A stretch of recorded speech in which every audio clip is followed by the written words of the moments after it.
my husband's mistress knocked on my door and demanded that my children and I move out of our house. A woman I'd never seen before knocked on my door at 8 in the morning while my kids were eating breakfast. She stood there in designer heels and a dress that cost more than my monthly grocery budget. "You need to be out by the end of the month," she said, like she was discussing the weather. "Trevor and I are ready to make this our home." I thought she was insane.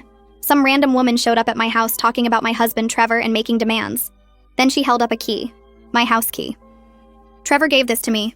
He said you'd be difficult about the transition, but that you'd eventually understand this is what's best for everyone."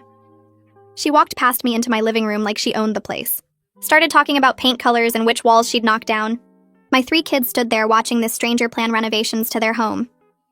"The children's rooms will make perfect guest suites once they're living with you full-time," she said. Trevor promised they'd only visit on holidays. That's when I learned my husband had been having an affair with Natalie for 2 years. 2 years of business trips that were really romantic getaways. 2 years of working late meant dinner at her apartment. 2 years of lying while I raised our children and kept our home running. Natalie had emails from Trevor on her phone. Showed them to me right there in my kitchen. He'd promised her everything.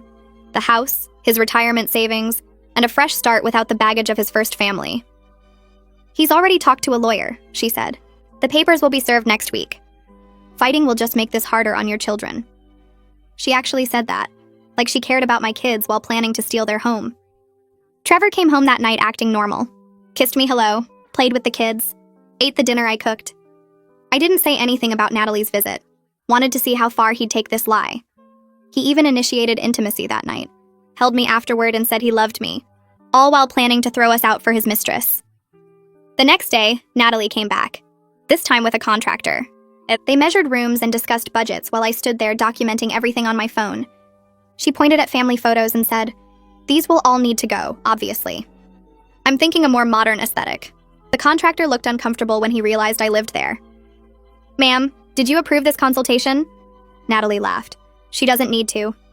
This will be my house soon." That's when I started digging. Found out Natalie thought Trevor owned the house outright.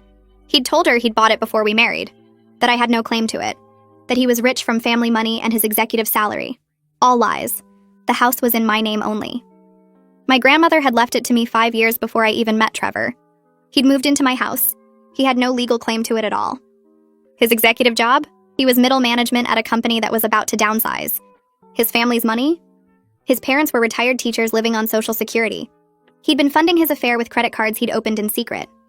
$40,000 in debt for jewelry, trips, and deposits on venues for a wedding Natalie was already planning. She'd quit her job 6 months ago because Trevor told her she'd never have to work again. She'd given up her apartment and was living in a hotel